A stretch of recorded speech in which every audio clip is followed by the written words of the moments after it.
हरे कृष्ण सर्वांना स्वागत आहे सर्वांचे. तर आपण आहे ना आपला आधी मंगलाचरण घेऊया. काल आपण 12वा अध्याय बघितला भक्ती योग. आज आता 13वा बघणार आहोत.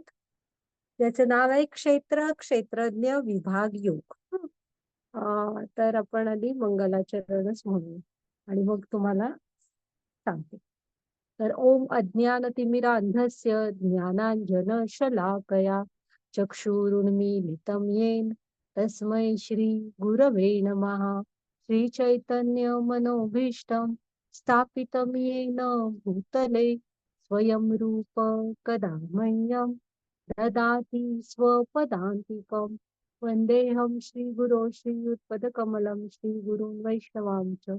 श्रीरूपं साग्रजातं सहगण रघुनाथान्वितं तं सजीवं साद्वैतं सावधूतं परिजनसहितं कृष्ण चैतन्यदेवं श्री राधा कृष्ण पदान् सहगण ललिता श्री विशाखान्वितांच. हे कृष्ण करुणा सिंधो दीनबंधो जगतपते गोपेश गोपिका कांत राधा कांत नमोस्तुते. तप्त कांचन गौरांगी राधे वृंदावनेश्वरी वृषभानुसुते देवी प्रणमामि हरिप्रिये. नमो विष्णुपदाय कृष्णपृष्ठाय भूतले श्रीमते भक्ति वेदांत स्वामी इति नामिने. नमस्ते सरस्वते देवी गौरवाणी प्रचारिणे निर्विशेष शून्यवादी पाश्चात्य देश तारिणे. जय श्री कृष्ण चैतन्य प्रभु नित्यानंद श्री अद्वैत गदाधर श्रीवासादि गौर भक्त वृंद. हरे कृष्णा कृष्ण कृष्णा हरे हरे. हरे राम राम राम हरे हरे. हरे कृष्णा कृष्ण कृष्णा हरे हरे. हरे राम राम राम हरे हरे. तर स्वागत आहे तुम्हा सर्वांचं. आपण इस्कॉन बँगलोर म्हणजे आपल्या राधा गोविंदांच्या चरणी प्रणाम करते. पुन्हा प्रभुपाद स्वामींना प्रणाम करते, ज्यांनी आपल्यासाठी ह्या ग्रंथ संपदा ही सोप्या भाषेमध्ये लिहून ठेवली. पुन्हा नामानिष्ठ दास प्रभूजींना प्रणाम करते, ज्यांनी हे सुंदर उपक्रम सुरू केले. आमच्या मराठीची पूर्ण टीम आणि आमच्या पूजा माताजी त्यांना प्रणाम करते. पुन्हा अन्वया माताजी ज्यांच्याकडून मी गीता शिकले त्यांना प्रणाम करते. आणि तुम्ही पण वेळेत येता, तुम्हा सर्वांना पण प्रणाम. तर आपण काल भक्तियोग बघितला. भक्तियोग हा 12वा अध्याय आहे आणि जिथे हे म्हणजे भगवद्गीतेमध्ये मी सांगितलं पहिले 6 कर्मयोगाविषयीचे अध्याय, मधले 6 भक्तियोग आणि पुढचे 6 ज्ञान योगातले. पण मग आपण एक तर बघितलं की कृष्णांची आपल्याला जोडलं जायचं, आपल्या जीवनामध्ये कृष्ण हवेत, तर एकमेव पर्याय तो म्हणजे त्यांच्याशी भक्तीद्वारे जोडले जाणे. आणि काल कृष्णाने आपल्याला सांगितलं की तुम्ही अनन्य भक्तीद्वारे जोडा माझ्याशी. मग अनन्य भक्ती नाही जमत आहे तर तुम्ही साधना भक्ती करा. आणि त्याच्यामध्ये 4 आपली रेग्युलेटिव्ह प्रिन्सिपल्स सांगितली होती की तुम्ही अहिंसा आणि त्याच्यानंतर व्यसन करू नका कोणतंही. तुम्ही शाकाहार घ्या म्हणजे ऍक्च्युली मग त्याच्यामध्ये काय नाही घेतलात तर तुमच्या हृदयामधली करुणा जाते. अ, व्यसनं कोणतीही करू नका. व्यसनांमुळे काय आपला भ्रम वाढत जातो. त्याच्यानंतर तुम्ही जुगार नका खेळू. जुगारामुळे ना आपल्यामध्ये धूर्तपणा, लबाडी वाढत जाते. आणि अवैध स्त्री संबंध म्हणजे पुरुष आणि स्त्री यांनी अवैध शारीरिक संबंध नका ठेवू. त्यामुळे आपली शुची निघून जाते. हा तर असे मग त्याच्यानंतर नाहीतर मग कर्मयोगाद्वारे जोडा, निष्काम कर्मयोगाद्वारे जोडा असं आपल्याला पर्याय. आणि मग आपण भक्तांचे कृष्णांना प्रिय असलेले गुण बघितलेले. असा तो सुंदरसा अध्याय आणि अतिशय महत्वाचा अध्याय. ओके. मग आता आपण आज 13व्या अध्यायापासून ज्ञानयोगाची सुरुवात करूया. तर त्याच्या आधी ना आज भाद्रपद पौर्णिमा आहे. तर आज च्याच दिवशी ह्यानी आपल्या महर्षी व्यासानी ना हे भागवतम लिहून पूर्ण केलं होतं. अ, भा तुम्हाला भागवतमच्या सुरुवातीलाच आहे, की खूपसं लिखाण करून सुद्धा वेदव्यासांना असं आतून शांत वाटत नव्हतं. तेव्हा त्यांनी त्यांचे गुरु नारदांचं स्मरण केलं आणि नारद आले, प्रकट म्हणजे त्यांच्याकडे आले आणि नारदांची ते संवाद आहे त्यांचा भागवतममध्ये. आणि नारद मुनी सांगतात, की तुम्ही भक्तांविषयी काही लिहिलं नाही. आता असं काहीतरी लिखाण करा, ज्यामध्ये फक्त शुद्ध भक्तांच्या कथा असतील. म्हणजे कृष्ण आणि त्यांचे शुद्ध भक्त. मग त्यांनी म्हणजे भागवतम लिहिलेलं आहे. हां, तर आजचं त्यांचं पूर्ण लिहिलं होतं भागवतम. त्यामुळे आपण आपण पण प्रार्थना करूया, की भागवत हे शुद्ध भक्तांच्या कथा आहेत. आपण पण भक्तीद्वारे कृष्णांशी आपण पण जोडलो जावं, अशी आपण त्यांच्या चरणी प्रार्थना करूया. पुन्हा आजपासून पितृपक्ष सुरू होतात. म्हाळ म्हणतो आपण ते. तर कोण म्हणजे आपण कारण देऊ नये, की आम्ही श्राद्ध घालत नाही. कसं आहे ना, ह्या कावळाने नैवेद्याचा स्पर्श केला असं कुठे काय असतं कसं? तर ते जे लोकाचे देव आहेत आयमा त्यांचं वाहन आहे कावळा आणि ह्या 15 दिवसात आपण जे आपल्या पितृंसाठी अन्न आणि पाणी देतो ते त्यांना पुढे वर्षभर दिलं जातं. नाही दिलात तर आपले पितृ उपाशी राहतात. तर आहे ना, आपण अवश्य म्हणजे आणि इथे शास्त्रांमध्ये बघाल तर रामांचं जीवन बघा. रामानी स्वतः जटायू वगैरेचं शेवटचे विधी केले होते. हां, शेवटचं जल दिलं होतं. वडिलांची हे समजते वार्ता निधनाची तेव्हा जिथे होते तिथून दिलं होतं. महाभारतात शेवटी युधिष्ठिरांना कृष्ण तिथे मृत्युमुखी पडलेल्या सैनिकांसाठी करायला लावतात ते विधी. हां, तर हे त्यांनी त्यांच्या आचरणातून घालून दिलेलं आहे. आपणही अवश्य प्रयत्न करावा, की कुठेतरी आपल्या पितृंमुळेच आपण इथे आहोत, आपल्या पूर्वजांमुळे. त्यांनीच आपल्यासाठी ही आपली संस्कृती म्हणा, हे आता आपलं जे समाज व्यवस्था आहे, हे सगळं आपल्या कुठेतरी हे टिकवण्यात त्यांचाही हातभार असणार आहे. आणि नेहमी आपण आपल्या ऋण असतात आपल्यावर, पितृचं पण आपल्यावर एक ऋण असतं. तर अवश्य प्रयत्न करा, की तुम्ही आपण आपल्या पितरांना नक्की जल आणि हे अर्पण कराल. अन्न या 15 दिवसामध्ये. नाही तर असं एक त्यांना वाटेल, की काय ही पुढची पिढी निर्माण केली, की आमच्यासाठी एक जल पण अर्पण करत नाही. हं. आणि भागवतममध्येच कथा आहेत, की पितृंचे आशीर्वाद किती असतात म्हणजे छान-छान आहेत त्या बघा तुम्ही नक्की भागवतमचा पण अभ्यास करा. हं. तर ओके आता आपण आपल्या ह्याच्याकडे येऊ. कसं आहे ना, झालं होता म्हणजे आता आपण एक प्रश्न असा पण म्हणू शकतो ना, भक्तियोग झाल्यावर मग आणि हां, थांबा 1 मिनिट. नरसिंहदेव आहेत. नरसिंहदेवांचा माताजी प्रणाम मंत्र आणि नरसिंह कवच स्तोत्र पाठवा हां, तुम्ही ग्रुपवर. कलियुगामध्ये हो. भक्तीच्या बीजाचं आपलं संरक्षण करावं आणि अ, हे कलियुग आहे. इथे पावला-पावलाला धोके असतात. त्यामुळे आपण अवश्य प्रयत्न करावा, की आपण नरसिंहदेवांना ते मंत्र छोटासा मंत्र आणि कवच म्हणू हां.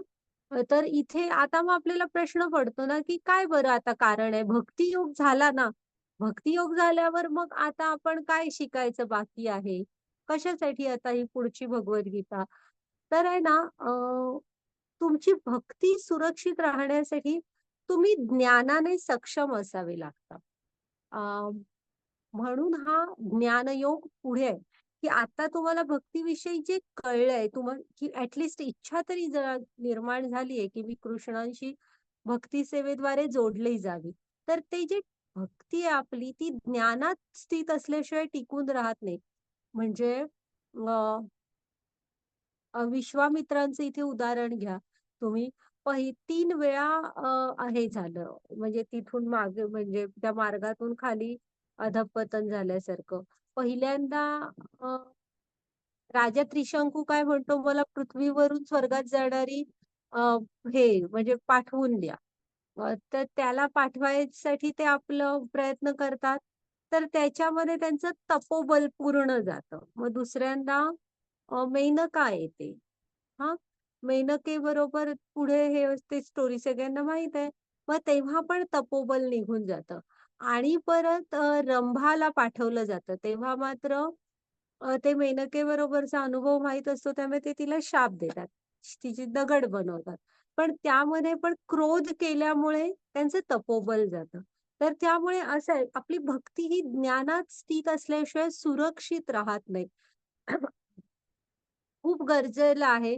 भक्ती मार्गामध्ये तुम्हाला ज्ञान असायला हवं आणि जे ज्ञानात आहेत, त्यांनी भक्ती मार्गावर जाणं, असं हे दोन्ही गरजेचे आहेत. तर तुमची भक्ती सुरक्षित राहणार. त्याच्यासाठी हा ज्ञानयोग शेवटी आहे आणि जो खूप गरजेचा आहे आपल्याला माहीत असल्यामुळे. नाही तर ही जी माया आहे, जी आता उद्यापासून आपण तिच्याविषयी बघू, ती आपलं सगळं घेऊन जाते. हं. अ, आता माताजी तुम्ही हे वाचा आणि आपण ह्या अध्यायात पण शेवटी ज्ञानाच विषयी सांगितलेलंच आहे. ज्ञानचक्षुंविषयी. हां, हे हरे इथेच कृष्ण. तेच आहे बघा. वाचा. हरे कृष्ण. अध्याय 13. जर भक्ती हा कळस असेल तर शेवटच्या 6 अध्यायात ज्ञान का मांडले आहे? खरे तर संपूर्ण भगवद्गीता ही भक्ती आहे. 1 ते 6 अध्याय कर्मातून भक्ती कशी करायची यावर चर्चा करतात. शेवटच्या 6 मध्ये ज्ञानाद्वारे कसे मिळवायचे याचे वर्णन करतात आणि मधले 6 भक्तीचीच चर्चा करतात. तसेच 12व्या अध्यायात कृष्णाने स्पष्ट केले वैयक्तिकरित्या त्यांच्या भक्तांना जन्म आणि मृत्यूपासून कसे मुक्त करतात. म्हणून शेवटचे 6 अध्याय भौतिक जगापासून स्वतःला बाहेर काढण्यासाठी आवश्यक तत्वज्ञानाचे ज्ञान देतात. ज्ञानाचा उपयोग मायेपासून अलिप्त राहण्यासाठी आणि कृष्णाशी आसक्त होण्यासाठी होतो. म्हणून जेव्हा आपण भक्ती प्राप्त करण्यासाठी ज्ञानाचा उपयोग करतो, तेव्हा तो भक्तीचा एक भाग बनतो. हरे कृष्णा. हां, हां. तर हे आपण आता तेच बघितलं हां. म्हणजे हे शेवटचं वाक्य लक्षात ठेवा, की भक्ती प्राप्त करण्यासाठी त्या ज्ञानाचा आपल्याला करायचा आहे. म्हणजे ते पण आपल्या भक्तीचाच एक भाग बनणार आणि त्याचा नक्की तुम्ही प्रचार, प्रसार करण्याचा पण प्रयत्न करायला हवा. माताजी घ्या पुढची स्लाईड. तर आता हा क्षेत्रज्ञ विभाग योग. आता तुम्हाला नावावरून कळणार नाही, पण हळूहळू समजेल काय आहे क्षेत्र, काय आहे क्षेत्रज्ञ. हा हे अर्जुनाचे प्रश्न आहे. त्याला हे जाणून घ्यायचं. हे एवढं एवढं काय आहे? तर प्रकृती म्हणजे काय? तर ही आपल्या आजूबाजूला हा जो भौतिक निसर्ग दिसतो ना, ही असते प्रकृती. हं. मग पुरुष म्हणजे काय? तर जे प्रकृतीचा उपभोग घेतात, ते असतात पुरुष. मग क्षेत्र म्हणजे काय? तर हे आपलं जे शरीर, हे माझं शरीर म्हणून तुम्ही हे जे बघता, हां, त्याला म्हणायचं क्षेत्र. क्षेत्रज्ञ कोण आहे? तर हा आपला जो आत्मा आहे, तो माझा आत्मा माझ्या शरीराचा क्षेत्रज्ञ आहे. आणि म्हणजे 2 असतात. परमात्मा पण आहे ना आपल्या हृदयात. तो पण आपल्या शरीराचा क्षेत्रज्ञ आहे. पण इथे एक लक्षात ठेवायचं, की माझ्या आत्म्याला फक्त माझ्या शरीराचं विषयीचं माहीत असतं, ज्ञान असतं. पण जे परमात्मा आहेत ते परम क्षेत्रज्ञ आहेत.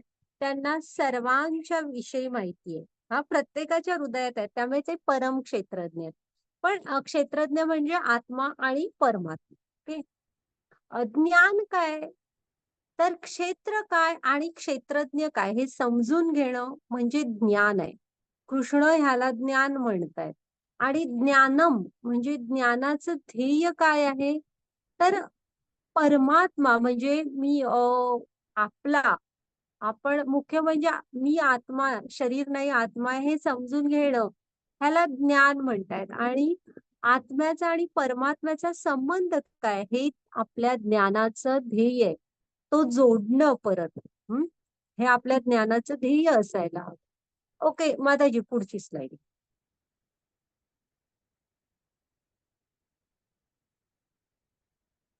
हरे कृष्णा. 13.1-2. अर्जुन म्हणाला, हे माझ्या प्रिय कृष्णा, मला प्रकृती, स्वभाव, पुरुष, भोग घेणारा आणि क्षेत्र आणि क्षेत्रज्ञ जाणणारा आणि ज्ञान आणि निय जाणून घ्यायचे आहे. परमपुरुष भगवंत म्हणाले, हे कुंतीच्या पुत्रा, या शरीराला क्षेत्र म्हणतात आणि जो या शरीराला जाणतो त्याला क्षेत्रज्ञ म्हणतात. हरे कृष्ण. हा, म्हणजे आता आपण हे तुम्ही जे चित्र बघताय ना, हे बघा, हे भगवंतांचं गोलोक वृंदावन धाम असं आहे. ते करोडो सुरभी गायी असतात तिथं. हा, आणि असं रम्य असं वातावरण असतं. हे आहे ते गोलोक वृंदावन धाम कृष्णांचं. हा, आणि आता क्षेत्र म्हणजे काय, तर आपलं हे शरीर. क्षेत्रज्ञ कोण, तर ज्याचा त्याचा आत्मा हा त्याच्या त्याच्या शरीराला जाणतो, त्यामुळे तो क्षेत्रज्ञ आहे. आणि परम क्षेत्रज्ञ म्हणजे आता मला माझ्या शेजारी बसलेल्यांच्या शरीरात काय चाललंय हे मी नाही जाणू शकत. त्यामुळे पण भगवंत हे प्रत्येकाच्या हृदयात आहेत, त्यामुळे त्यांना सगळ्यांविषयी माहित आहे, त्यामुळे ते परम क्षेत्रज्ञ आहेत. हा, माताजी पुढची स्लाइड घ्या, बघूया आपण आता अजून. हरे कृष्ण. 13.3 क्षेत्रज्ञ चापि मा विद्धि सर्व क्षेत्रेषु भारत. क्षेत्र क्षेत्रज्ञयो ज्ञान व्यत्यज्ञान मत मम. हे भारत, मी सर्व शरीरामधील सुद्धा क्षेत्रज्ञ असल्याचे तू जाण, आणि हे शरीर आणि त्यांच्या क्षेत्रज्ञाला जाणणे म्हणजेच ज्ञान होय. हे माझे मत आहे. हरे कृष्णा. हा, हरे कृष्ण. तर कृष्ण काय म्हणतायत बघा, की मी सर्व शरीरांमधला क्षेत्रज्ञ आहे. हा, आणि हे तू जाण. आता तुम्हाला लक्ष्मी सांगितलं की नाही, कृष्ण हे परम क्षेत्रज्ञ आहे. हा, आणि शरीर आणि त्याच्या क्षेत्रज्ञाला जाणणे म्हणजे ज्ञान आहे. म्हणजे मी शरीर नाही, मी आत्मा आहे. ह्या एवढं तरी आपण जाणणं म्हणजे ज्ञान आहे म्हणतात ते. कृष्ण ह्याला बाकी काही म्हणजे कसं आहे, बाकी तुम्ही कितीही प्रकारचं ज्ञान घ्या, आपण वेगवेगळं घेतो. पण हे जर का जीवनामध्ये, मनुष्य जीवनामध्ये आपण हे ज्ञान नाही ना मिळवू शकलो, तर त्याला बाकीच्याला कृष्ण ज्ञान म्हणतच नाहीयेत. सगळं मिळवलं पण ह्या एका स्टेज पर्यंत आपण नाही आलो ज्ञानाच्या. आधी त्यासाठी गुरु जीवनात यावे लागतात. पण नाही आलो तर ते बाकीचं ज्ञानाला कृष्ण ज्ञान मानतच नाहीये. त्यामुळे हे ज्ञान मिळवणं अत्यंत गरजेचं आहे. त्यासाठी मनुष्य जीवन मिळालेलं आहे. हा, आता इकडे बघा. हा, ह्याच्या काही हे असतात, म्हणजे आपण आता जेव्हा हा माणूस आहे बघा, ऑफिसमध्ये दाखवलाय, तर त्याचा शरीर म्हणजे तो जीवात्मा पण जागाच आहे. हा, आणि त्याची सूक्ष्म शरीर मन बुद्धी इंद्रिय हे पण जागा आहे, आणि हे वरचं जे स्थूल शरीर म्हणतो ना, हे पण जागच आहे. तो ऑफिस मधलं काम करतोय, स्मोकिंग करतोय, एका मुलीबरोबर गप्पा मारतोय, असं सगळं करतोय. मग ऑफिस मधून घरी ही जागृत अवस्था असते. मग त्याच्यानंतर तो जेव्हा घरी येतो, सगळं आवरून झोपतो. झोपला तरी हे स्थूल शरीर झोपी गेलंय बघा. हा, पण त्याच्या मनात म्हणजे त्याचा आत्मा आणि परमात्मा हे जागे. आणि त्याला स्वप्नात पण अजून ना त्याच्या मनातनं हे गेलेलं नाहीये. अ, तो स्वप्नात पण विचार करतोय, माझा बिझनेस कसा चाललाय, काय करायचं पुढे. आणि ज्या मैत्रिणीशी बोलतोय तिच्याविषयी पण म्हणजे ती स्वप्नांद्वारे बघतोय बघा. मग इथं त्याचं सूक्ष्म शरीर, आणि जेव्हा तो पूर्ण झोपी जातो, हा, पूर्ण एकदम गाढ निद्रा असते, तेव्हा हे बघा कसं असतं ना, म्हणजे हे स्थूल शरीरही झोपलेलं असतं, सूक्ष्म शरीरही झोपलेलं असतं. पण जागं कोण असतं, तर आपले आत्मा आणि परमात्मा हे नेहमी निरीक्षण करत असतात आपलं. हा, नेहमी ते जागे असतात. आणि एक आहे अवस्था, जी समाधी अवस्था असते, ती चौथी अवस्था असते. जेव्हा आपण जेव्हा झोपलेलो नसतो, पण योगी त्या समाधी अवस्थेमध्ये स्थित असतात. जेव्हा त्यांनी हे पूर्ण जाणलेलं असतं, की मी शरीर नाही, मी आत्मा आहे. आणि त्यावेळेस त्यांची ते असे झोपलेले नसतात, जसं हा तिसऱ्या स्टेजला झोपलोय, पण ते समाधीमध्ये स्थित असतात. आणि त्यांचं परमात्मा पूर्ण म्हणजे जागृत असतात.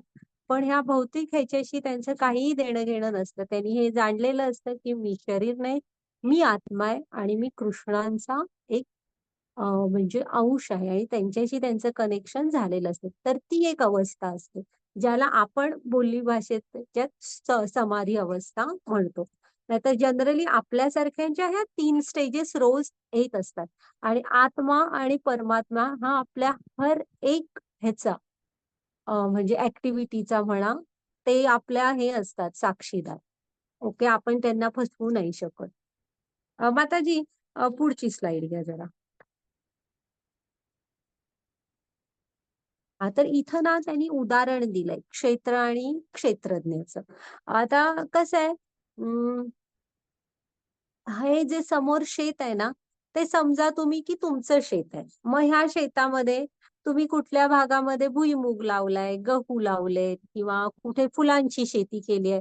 मोठ्या शेताच्या मग कुठे पालेभाजी लावली आहे, कुठे कडधान्य लावली आहेत. असं तुम्हाला माहित असतं की मी ह्या एरियात मी हे लावलंय, मी त्या एरियात मी ते लावलंय. असं तुमच्या शेतीविषयी तुम्हाला माहित असतं. आणि हा जो सूर्य आहे, सूर्य जो सर्वांना प्रकाश देतो. हा, तो आकाशातला, तर तुम्हाला शेजारच्याच्या शेतीविषयी स्वतःची जेवढी शेती आहे त्याच्या एवढी माहिती शेजापाजाऱ्यांच्या शेतांविषयी नसणार आहे, नॅचरली नसणार आहे. पण सूर्याला कसं आहे बघा, त्याचा सूर्यप्रकाश सगळीकडे पडत असल्यामुळे सगळ्यांच्या शेतीविषयी माहिती आहे. एक्झॅक्टली तसं असतं. आपला जो आत्मा आहे तो आपल्या शरीराचा क्षेत्रज्ञ आहे. म्हणजे माझ्या शेजारी समजा माझी मैत्रीण येऊन बसली आणि ती म्हणाली माझं जरा पोट दुखतंय. तर आता मला जाणवू नाही शकत की तिचं पोट कसं दुखतंय, किती दुखतंय. हा, मला माझ्या शरीराविषयी कळणार. हा, तसं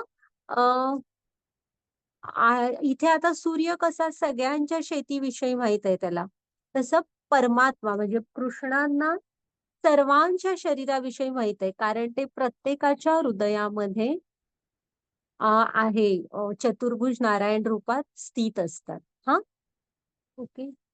घ्या माताजी. मग ह्याला म्हणायचं क्षेत्र म्हणजे आपलं शरीर, क्षेत्रज्ञ म्हणजे त्या शरीरातला आत्मा, आणि परम क्षेत्रज्ञ म्हणजे कृष्ण आहेत, जे प्रत्येक आत्मा म्हणजे प्रत्येकाच्या हृदयामध्ये असतात. ओके. हरे हा. कृष्णा. 13.5 क्षेत्राचे आणि क्षेत्रज्ञाचे हे ज्ञान विविध ऋषींनी विविध वैदिक ग्रंथांमध्ये वर्णित केले आहे. विशेष करून हे ज्ञान सर्व परिणामासहित वेदांत सूत्रांमध्ये सर्व तथ्यासहित प्रस्तुत करण्यात आले आहे. हरे कृष्णा. आता हा श्लोक मध्ये ना तुम्ही लक्षात ठेवा, प्रभुपाद स्वामी नेहमी सांगायचे त्यांच्या शिष्यांना की तुम्ही जे काही सांगाल त्याचे आहे ना, फक्त बडबड करू नका, तर श्लोकाचं त्याला हे द्या. म्हणजे तिथे तुम्ही कुठल्या श्लोकाच्या आधारावर हे सांगताय, हा श्लोकाचा नंबर तिथं सांगा. तो श्लोक तिथं मेन्शन करा, त्यामुळे तुमच्या सांगण्याचा परिणाम जास्त होतो. हा, आणि इस्कॉन मध्ये काहीही मला वाटलं, माझ्या मते म्हणून सांगितलेलं नाही. प्रभुपाद स्वामी नेहमी सांगायचे की आम्ही जे काही सांगितलेलं आहे ते पूर्ण शास्त्रांमध्ये जे सांगितलंय त्या आधारावरच सांगितलेलं आहे. इथं मला वाटतं काही म्हणून नाही काय घातलेलं. हे शुद्ध गुरु शिष्य परंपरेतून आलेलं ज्ञान आहे. तुम्हीही जेव्हा भगवद्गीतेविषयी आजूबाजूला मित्रमैत्रिणींमध्ये सांगाल, नातेवाईकांमध्ये, तेव्हा नक्की भगवद्गीतेतले श्लोक पण त्यांना दाखवा. जर त्यामुळे काय होईल की तुमच्या सांगण्यामध्ये एक स्पष्टता येईल आणि ते भक्कम होईल सांगणं तुमचं. आणि इथे कृष्ण बघा स्वतः अर्जुनाला काय सांगतायत की वेदांत सूत्रांमध्ये हे जे म्हणजे हे जे ज्ञान आहे क्षेत्र आणि क्षेत्रज्ञांचं, हे कारण आणि परिणामांसहित वेदांत सूत्रामध्ये अतिशय तथ्यांसह म्हणजे वेगवेगळी उदाहरणं देऊन ऋषी मुनींनी ग्रंथित करून ठेवलेलं आहे. हा, म्हणजे ग्रंथांमध्ये वर्णित करून ठेवलेलं आहे. कृष्ण पण हे सांगतायत, त्यामुळे वेदांत सूत्रांचा अभ्यास करू शकलो तर हे आपल्याला अजून डिटेल कळणार. जर का कृष्ण पण असं बिनबुडाचं काय सांगत नाहीत, प्रमाणांवर सांगतायत, तसंच इस्कॉन मध्ये पण आपण पुरावे दाखले देऊनच सांगतो शास्त्रांमधनं. हा, आणि इथे आता एक कारण आणि परिणाम काय आहे, तर आता बघा इथे मी खुर्चीत बसले, समोर टेबल आहे. तर काय होतं, जेव्हा ना झाड आपण म्हणजे हे बनवायचंय, हे टेबल आणि खुर्ची, तेव्हा आपण काय करतो, झाड असतं, एक झाड असतं, त्याच्या फळ्या कापल्या जातात आणि मग त्यापासून पुढे हे वस्तू बनवल्या जातात. मग ते जे झाड आहे ना ते आहे कारण. आता ह्या खुर्चीमध्ये, ह्या टेबलमध्ये ते झाड आहेच ना, त्याच्याच पासून फळ्या काढून हे बनवलंय. पण आता असं म्हणू शकतो का की उलट म्हणजे परिणाम काय आहे, तर खुर्ची आहे. हा तर ह्या खुर्ची उलट झाड नाही बनू शकत आहे. कारण झाड आहे. झाडाच्या फळ्या बनवून आपण हे बनवलंय साहित्य. पण परिणामापासून आपण कारणाकडे जात नसतो, उलट. हं? त्यामुळे ह्या खुर्चीपासून परत झाड नाही बनणार आहे. तर आपण कारण काय आहे? झाड. आणि फर्निचर हे परिणाम आहेत. कारण काय आहेत? कृष्ण. आणि आपण जे हे आहोत, हे त्यांचे परिणाम आहोत. त्यामुळे इथे कृष्ण सगळ्यांमध्ये उपस्थित असतात, सगळ्यांमध्ये. तेच कारण आहेत, त्यांच्यापासूनच सगळी जण आलेली आहेत. हे ते कारण आणि परिणामांचं आहे, जे वेदांत सूत्रांमध्ये तथ्यांसहित ऋषी मुनींनी सांगितलेलं आहे. माताजी पुढची स्लाइड घ्या.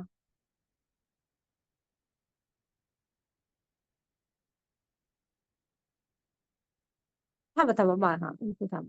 तर आहे ना, आपण आता हे जेव्हा शरीर बघतो, हे क्षेत्र म्हटलंय ना ह्याला, तर आपण काय बघतो? हे वरचं स्थूल शरीर, जे पंचमहाभूतांनी मधलंय. पृथ्वी, अग्नी, जल, वायू, आकाश. मग त्याच्यात काय असतं? सूक्ष्म शरीर, आपली मन, बुद्धी आणि इंद्रिय. झाली. मग त्याच्या आत असतो आत्मा, हृदयामध्ये. पण तो काय आपल्या रक्तात वगैरे मिसळलेला नसतो. आत्मा काय आपल्या मसल्सचा भाग नसतो. तो आत्मा फक्त असतो. हा मग हा जो आत्मा आहे ना, तो डायरेक्ट असा हृदयामध्ये असा नसतो. त्याच्यावर 5 आवरण आहेत.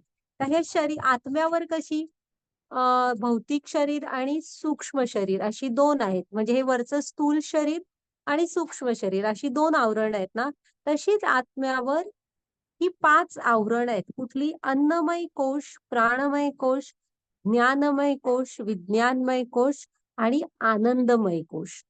हे अजून अजून सूक्ष्म बनत जातात. हे अन्नमय कोश म्हणजे काय येतं सांगा? तर हे आपलं भौतिक शरीर. म्हणजे आपण आधी ना हे कोश बघायच्या आधी आपण विचार करतो एक एकदा. म्हणजे असं होतं की मी फिटनेससाठी सायकलिंग करते, स्विमिंगला जाते, मी बॅडमिंटन वगैरे खेळतो, कोण प्राणायाम करतं, कोण योगासनं करतं. असं असून सुद्धा बघा, आपल्याला आजार वगैरे निर्माण होतच असतात. कधी शरीराचे असतात, कधी मानसिक त्रास येतात वगैरे. मग हे आपलं हे वरचं स्थूल शरीर आपल्याला काय एवढं दमवतं? काय असेल कारण? तर आहे ना, आपण फक्त अन्नमय कोशापर्यंतच विचार करतो. फक्त त्याचं बनलेलं आपलं शरीर नाही, त्याच्या आत आणि ही अजून 4 आवरण आहेत. आणि ह्याचा नियम कसा आहे? आतलं कोश चांगलं असेल तर बाहेरचे आपोआप व्यवस्थित राहतात, निरोगी. आता अन्नमय कोश म्हणजे काय? हे स्थूल शरीर. म्हणजे पंचमहाभूतांनी बनलंय. मग ह्याला काय असतं? ह्याला भूक लागत असते. मुख्य ह्याची काळजी काय? ह्याचं आपलं पोट भरलेलं राहणं. त्यामुळे जो अन्नमय कोशामध्येच अडकून पडलाय ना, तो साधारण, आता तुम्ही प्राणी घ्या. प्राण्यांना त्यांचं पोट भरण्याशी देणं घेणं असतं. पुन्हा वृक्ष वगैरे घ्या, ते पण साधारण तसंच आहे. छोटं बाळ असतं, त्याला फक्त भूक लागली की रडणं एवढं माहित असतं. त्यामुळे हे असतात, हे अन्नमय कोशापर्यंतच प्रगत असतात, तेवढाच विचार करू शकतात. मग त्याच्यानंतर येतो प्राणमय कोश. मग ह्या प्राणमय कोशाच्या आत ना 5 वायूनी बनलेला असतो. आणि हे आपल्या बरोबर प्राणमय कोश आपल्या पहिल्या श्वासापासून शेवटच्या श्वासापर्यंत आपल्या बरोबर असतो. आणि मग त्याची काळजी घ्यायची. तो प्राण, अपान, व्यान, उदान आणि समान अशा ह्या 5 प्रकारच्या वायू असतात ते. मग आहे ना, आपण ह्याच्यासाठी प्राणायाम करू शकतो. चांगला राहण्यासाठी आपण जे प्राणायाम वगैरेचे व्यायाम करतो ना, ते त्याच्यासाठी असतात, प्राणमय कोशासाठी. आणि तुम्ही शुद्ध हवेमध्ये जायला हवं. ही जी शहरातली प्रदूषित, खूप असं गोंगाट वगैरे असणारी हवा असते ना, तिथे नाही. कधी ना कधीतरी आपण प्रयत्न करायला हवा, की आपण मोकळ्या हवेमध्ये जाऊ. जिथे थोडासा पीस, कामनेस असेल, शांतता असेल, अशा ठिकाणी आपण जायला हवं. आणि म्हणजे तुम्ही भरपूर सूर्यप्रकाशामध्ये जायला पाहिजे. तर आता कसं झालं, आपण आत जास्त राहतो. कुठेही जॉबला जरी गेलो तरी आत अंगावर सूर्यप्रकाश पडत नाही. तर आपण मोकळ्या शुद्ध हवेमध्ये, शांत वातावरणात आणि सूर्यप्रकाशामध्ये अशा जायला हवं. तरच हा आपला प्राणमय कोश चांगला राहतो. प्राणमय कोश तुमचा चांगला असेल तर अन्नमय कोश हा आपोआप चांगला राहतो. म्हणजे तुम्ही खाल्लेलं अन्न पचणार, त्याचं रक्त व्यवस्थित बनणार, अशी अधाशासारखी भूक नाही लागत. आपण व्यवस्थित प्रमाणात खाऊ शकतो, ते पचवू शकतो. हं. जर का तुमचा प्राणमय कोश योग्य असेल आणि त्यासाठी काय काय करायचं ते पण बघितलं. मग येतो ज्ञानमय कोश. आणि हा जो प्राणमय कोश असतो ना, त्याचं साधारण उदाहरण म्हणजे काय असतं माहित आहे? म्हणजे ते ढोबळ मानाने ना, इथे असतात ती कशी असतात, काही वेळा आपण बघतो बघा, की एखाद्याची केवढी संपत्ती अचानक इन्कम टॅक्स खाता वगैरे जाहीर करता यांच्याकडे. तेव्हा प्रश्न पण पडतो, की एवढा संपत्ती आहे आणि तरी पण मग ती माणसं इंद्रियांचा वगैरे वापर फक्त संपत्ती अ, मिळवण्यासाठीच करत असतात. तर तो असतो ज्ञानमय कोश, म्हणजे मनोमय कोश म्हटलात तरी चालेल त्याला. तर त्यांचं मन फक्त तोच विचार करत असतो, की आपल्याला बघून एक-एकदा आश्चर्य वाटतं, एवढी आहे, बापरे! केवढी संपत्ती आहे. तरी पण ती विचार करत असतात, की आता ह्याची काळजी कशी घ्यायची आणि ही वाढवायची कशी. पण ह्याच्या पलीकडे जाऊन जर का मनोमय कोशाची आपण चांगली हे घेतली ना, चेतना शक्ती असते तिथे. जर विचार केला, तर आपण शास्त्रीय संगीत ऐकणे, चांगलं वाचन करणे, हां, असं करू शकतो आणि आपला ज्ञानमय कोश हा विकसित करू शकतो. आणि मुख्य म्हणजे आहे ना, त्याला म्हणजे पैशाचा वगैरे विचार नाही करत आहात.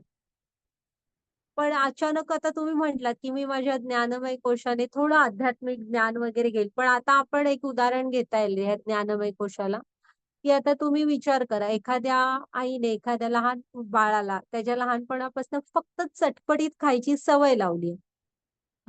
फक्त चटपटीत. आणि मग तो एक दिवस शाळेतनं आला आणि आई म्हणाली, "नाही तुला आता पोहे नाही तर उपमा, उपीट-बिपीट करून देते."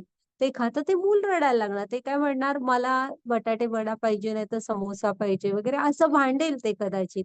कारण त्याला ती सवयच नाहीये. तर आपल्या ह्या ज्ञानमय कोशाला आहे ना, आपण सवय लावायला हवी. हे जे आपण विचार करतोय ह्याच्यापेक्षा उच्च आनंदाची, शुद्ध आनंदाची. तर त्यासाठी ना प्रत्याहार आवश्यक असतो. प्रत्याहार म्हणजे काय असतो? प्रति अधिक आहार म्हणजे तुम्ही तुमच्या सगळ्या इंद्रियांना चांगलं काहीतरी द्या, खाद्य म्हणून. सवय लावायला हवी त्याची. अचानक तुम्हाला गेम वगैरे खेळायची सवय आहे, व्हिडिओ गेम, मूव्हीज खूप बघायची. तर ते अचानक सुटत नाही. हां, त्यासाठी तुम्हाला प्रयत्न करायला लागणार. आधीपासून आपण त्या तशा सवयी लावल्यात. सतत टीव्हीची चॅनल बदलणे, खूपशा त्या न्यूज ऐकणे, ती वेगवेगळ्या हिंस्रक अशा हिंसा दाखवलेल्या त्या सीरियल बघणे. असंच जर का खाद्य आपण ह्या इंद्रियांना देतोय, मनाला आपल्या देतोय, हां, तर ते तुमच्या मनात तेच बसलंय. ते आता मगाशी जे आपण त्या माणसाचं उदाहरण बघितलेलं बघा, तो स्वप्नात सुद्धा हां, त्याची ती मैत्रीण किंवा त्याचा बिझनेस, त्याचा फायदा-तोटा ह्याचा विचार करत होतात. कारण तिथनं तर तो आता घरी आला होता ऑफिसमधून, पण त्याच्या मनात ते सगळं राहिलंय. मग हे जे इंद्रिय विषय आहेत ना, हे आपण आपल्या मनात बसवलेले आहेत.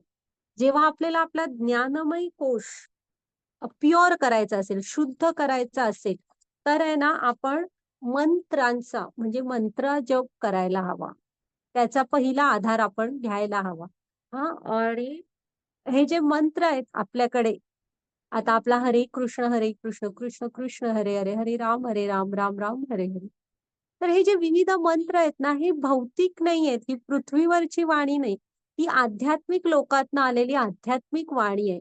आणि त्याचे जे नाद असतात ना, त्याचा आपल्यावर खूप परिणाम होतो चांगला आणि आपल्याला ना आतून ह्या गोष्टी कमी येतात. म्हणजे तुम्ही हरिनाम जप हा कलियुगाचा धर्म आहे, म्हणून तर कराच.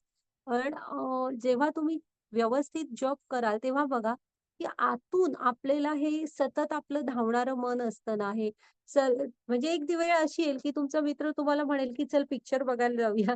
तेव्हा तुम्हाला वाटेल, की नको आता पिक्चर बघायला म्हणून. हां, असं म्हणजे हे जे ज्ञानमय कोश, मनोमय कोश आहे ना आपला, हा मंत्रांमुळे, हरिनाम जपामुळे शुद्ध होत जातो. आपली आसक्ती जी आहे ना, सगळ्यामध्ये अडकलेलं हे जे मन आहे आपलं, ते भगवंतांमध्ये हे स्वतःला जोडून घ्यायला सुरू होतं. हे आपण आपण करून बघा तुम्ही. हां. आणि आता कसं आहे, तुम्ही एखाद्या डॉक्टरकडे गेलात, तुम्हाला ह्या अशा वागण्यामुळे मला हे हवंय, पैसे, पैसे, पैसे किंवा ह्याच्यात अडकलंय मन, त्याच्यात अडकलंय. त्याच्यामुळे बीपी वगैरेचा झाला त्रास सुरू. मग आपण डॉक्टरकडे गेलो. ते डॉक्टर काय करतील, तुमचं बीपी कंट्रोल यायच्या गोळ्या सुरू करतील. थोडंफार डाएट सांगतील, ते पण सांगत नाही. कधी-कधी डॉक्टर गोळ्यांनीच ते कव्हर करू शकतात. तर पण एवढं करतील. तर आपली शास्त्र तशी नाहीयेत बघा. आपली शास्त्र काय सांगतात, हे तुमच्या मनाशी निगडीत आजार आहे आणि त्यासाठी तुम्हाला तुमचं मनोमय कोश, हा ज्ञानमय कोश नीट करावा लागणार. हां, मग ते आजारही नीट होणार आणि तुमचे खालचे जे कोश आहेत, प्राणमय आणि अन्नमय, हे पण चांगले राहणार. मग त्याच्यावर कुठला येतो? विज्ञानमय कोश. मग हा बुद्धी आणि अहंकाराचा आहे. मग ही बुद्धी आणि अहंकार इथं हा मिथ्या अहंकार असतो. तर आहे ना, मिथ्या अहंकार म्हणजे कुठला? तर मीच करता, मीच भोगता. आणि खरा अहंकार जो असावा आपल्याला तो कुठला आहे? मी आत्मा आहे आणि मी कृष्णाचा नित्य सेवक आहे. हा खरा अहंकार आहे. तर हा जो आपला विज्ञानमय कोश असतो ना, तो जेव्हा बिघडलेला असतो, तेव्हा असं मानसिक हे दिसतात, की तुम्ही पटकन निर्णय नाही घेऊ शकत किंवा माझा निर्णय चूक आहे की बरोबर आहे, यामुळे मी याविषयी मी असा डळमळीत असतो. हां, असे म्हणजे स्ट्रॉंग फर्म म्हणतात ना, फर्म नसतो आपण. जेव्हा हा विज्ञानमय कोश व्यवस्थित नसतो तेव्हा. मग अशा स्टेजमध्ये ना तुमच्या जीवनात गुरु येणं खूप गरजेचं असतं. गुरु येतात, तुम्हाला यम, नियम, शास्त्र काय आहे हे सांगतात आणि जेव्हा आपण हे गुरूंकडून ऐकतो आणि भक्ती सेवेमध्ये आपण मग स्वतःला जोडून घेतो, तेव्हा हा आपला विज्ञानमय कोश असतो ना, हा व्यवस्थित होत जातो. पण गुरु यावे लागतात आणि गुरूंच्या मार्गदर्शनाखाली आपण हे सुरू करायचं. हां. आणि मग तेव्हा हा झाला विज्ञानमय. आता विज्ञानमय कोश नीट असला, तर खालचे 3 आपोआप व्यवस्थित असणार. असा हा नियम आहे हां. आपण बरोबर अन्नमयवर कॉन्सन्ट्रेशन केलेलं असतं. तो नीट असला तर आतले सगळे नीट असणार. असं नाहीये. शास्त्र काय सांगतात, वरचे कोश जेव्हा व्यवस्थित असतात, तेव्हा हे खालचे ऑटोमॅटिक बरोबर असणार आहे. आणि शेवटचा कुठला आहे? आनंदमय कोश. जेव्हा आपण गुरूंच्या म्हणजे मार्गदर्शनाखाली पुढे-पुढे जात राहतो, तेव्हा आपल्यामध्ये एक हे येते अवस्था, की आपण सेवेचं महत्त्व जाणतो. हां. प्रेमाचा खरा अर्थ कळतो. प्रेमाचा खरा अर्थ आहे तुम्ही निस्वार्थ सेवा करणे. हां. आणि चराचरामध्ये प्रत्येकामध्ये तुम्ही ते कृष्णांचे अंश आहे म्हणून बघता आणि कृष्णांशी सेवेद्वारे जोडून घेता. छोट्या-छोट्या सेवा घेता आणि त्याला म्हणायचं आनंदमय कोश. जेव्हा तुम्ही सेवेतला, देण्यातला आनंद ओळखणार, तेव्हा तुमचा आनंदमय कोश डेव्हलप होणार आणि तेव्हा तुम्ही खरा आनंद जाणणार, की मनुष्य जीवनाचा हा खरा आनंद आहे, की कृष्णांशी आपण भक्ती सेवेद्वारे जोडलो जाणं. आणि भक्तीचा अर्थच आहे, की कृष्णांची दिव्य प्रेममय सेवा. कोणत्याही रूपात करा, तुम्हाला जशी जमते तशी. आणि हा जर का आनंदमय कोशाचा आनंद सापडला, तर हे बाहेरचे कोश आपोआप म्हणजे ही आत्म्याचे हे जे 5 आवरण आहेत, ही 5 ही आवरणं अतिशय व्यवस्थित राहणार. तर आपण नक्की प्रयत्न करायला हवा हां. तर ही आत्मा ह्या 5 आवरणांमध्ये असतो. ओके. हां, घ्या माताजी पुढची स्लाईड.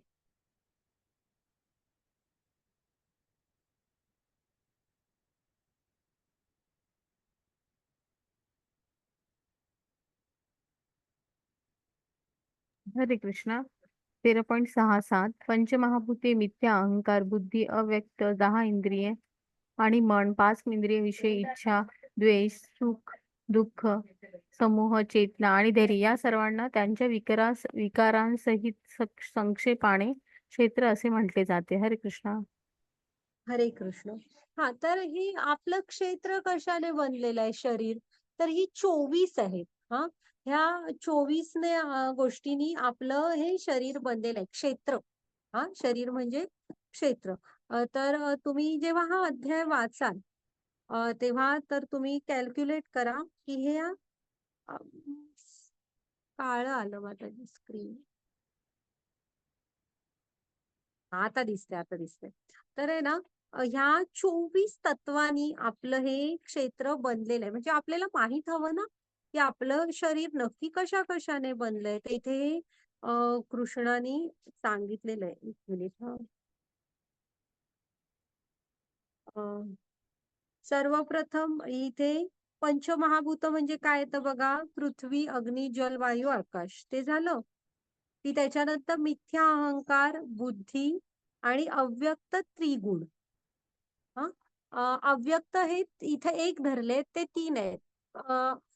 काय ते सत्व, रज आणि तम. ते हा, ते ही 5 झाली. त्याच्यानंतर मिथ्या अहंकार, मग बुद्धी आणि हे 3 अव्यक्त. मग त्याच्यानंतर येतात 10 इंद्रिय. ही 10 इंद्रिय कुठली? तर ज्ञानेंद्रिय 5 आणि 5 कर्मेंद्रिय. अशी ती 10 इंद्रिय येतात. ओके. म्हणजे नेत्र, कान, नासिक, जिव्हा, त्वचा ही 5 ज्ञानेंद्रिये आणि वाणी, पाय, हात, उपस्थ आणि गुद अशी ही 5 कर्मेंद्रिय. ओके. आणि मग येतं मन. मन ह्या इंद्रियांपेक्षा पण श्रेष्ठ आहे. ह्या इंद्रियांपेक्षा पण धावत असतं ते आपलं मन. मग इंद्रियांचे स्वामी म्हटलंय मनाला. ओके. मग येतात 5 इंद्रिय विषय. असे हे एकूण इंद्रियांविषयीचे 11. म्हणजे त्याचे 5 इंद्रिय, 6वं मन आणि त्या 5 इंद्रियांचे 5 इंद्रिय विषय. असे हे 11 होतात.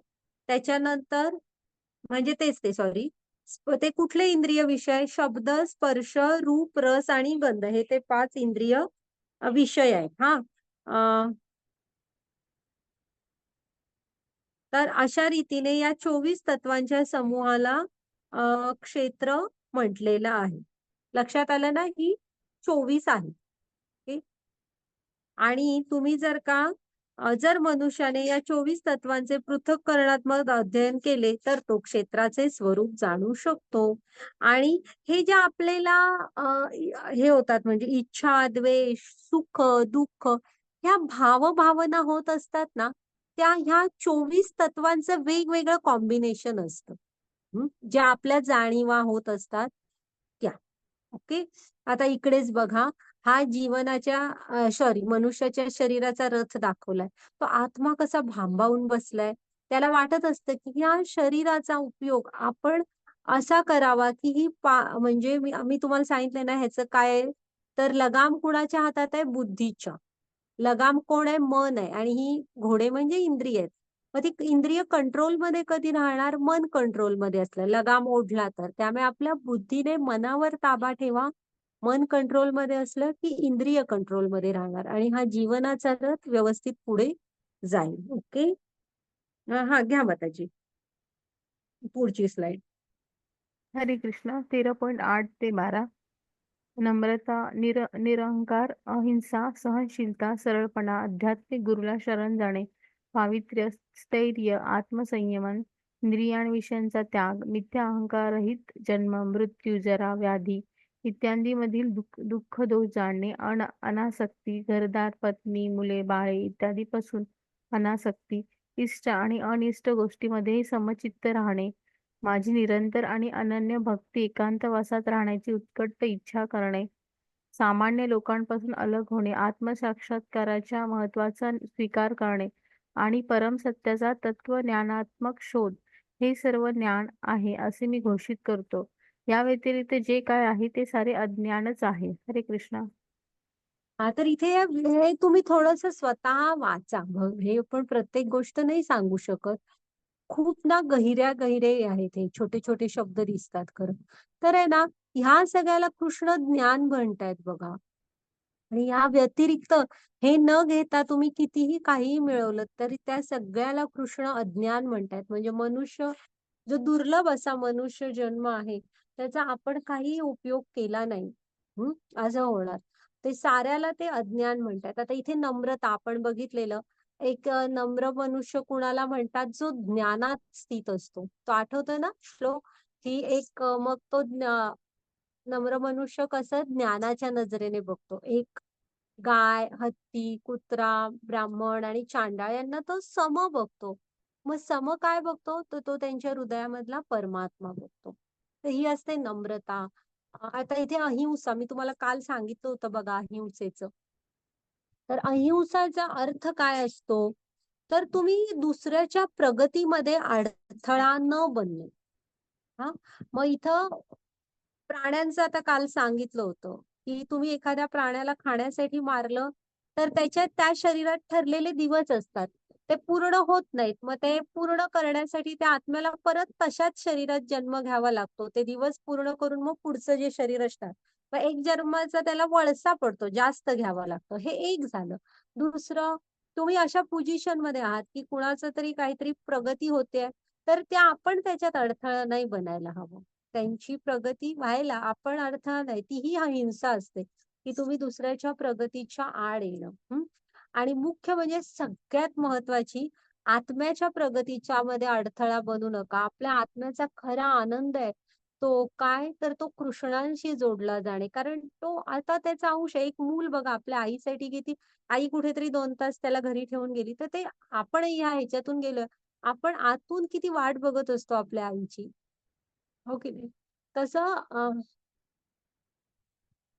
तसं ना आत्मा पण भगवंतांना भेटण्याची तशी वाट बघत असतो. हे जे आता आपण 24 तत्व बघितली ना, ते शरीर म्हणजे एक आपण काय समजतो, की त्याला एन्जॉय करायचं ठिकाण आहे. तसं नाहीये. हे शरीर म्हणजे प्रत्यक्षात एक कारागृह आहे, ज्यामध्ये आपला आत्मा आहे. हां, आणि त्याला त्याच्यातून बाहेर भगवंतांकडे जायचंय. तर आपण ह्या गुणांच्या मदतीने ह्या तुरुंगातून बाहेर पडायला हवं आणि भगवंतांकडे आत्म्याला जायची आहे म्हणजे त्याच्या त्या मार्गात आड येता नाही. हां, ती पण हिंसा मानली जाते. जर का तुम्ही तुमच्या आत्म्याला भगवंतांशी जोडण्याच्या मार्गावर जात नाही आहात तर. आणि स्वतःच्याच आत्म्यापुरती करू नका, तर इतरांना पण हे ज्ञान द्या. जर का इतरांना पण म्हणजे तुम्हाला कळलं आणि फक्त स्वतःच एकटा त्या मार्गावर चालताय. आता प्रभुपाद स्वामींनी असं केलं असतं समजा, तर आपल्यापर्यंत हे ज्ञानेश्वर, तुकाराम ह्यांना काय ते ज्ञान नव्हतं का? पण समाजाचा किती रोष पत्करून आपल्यापर्यंत हे सगळं पोहोचवलं. हां, जर का तुम्हाला कळलं आणि तुम्ही आजूबाजूच्यांना पण नाही देताय, तर ती पण हिंसा आहे, की त्यांच्या पण आत्म्यांना तुम्ही ह्या मार्गावर यायला हवं. असं काहीतरी थोडं तरी करून बघा, की प्रयत्न हां. तर असे हे अहिंसेचे वेगवेगळे अर्थ आहेत. आणि मुख्य की तुम्ही तुमच्या आत्म्याच्या प्रगतीमध्ये अडथळा न बनणे आणि कुणाच्याच आत्म्याच्या, ना प्राण्यांच्या, ना आजूबाजूच्या, ना स्वतःच्या आत्म्याच्या प्रगतीमध्ये अडथळा न बनणे. मग असेच हे अर्थ आहेत बघा. तुम्ही नक्की स्वतः हे वाचा. तर कृष्ण काय म्हणतायत? हे ज्ञान आहे आणि ह्या व्यतिरिक्त जे आहे ते अज्ञान आहे म्हणतात.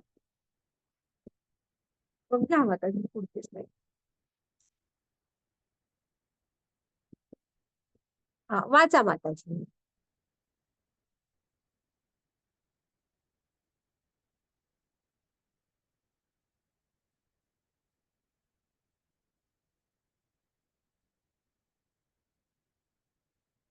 आवाज येत नाहीये. मला येत नाहीये की कुणालाच येत नाहीये. हरे कृष्ण.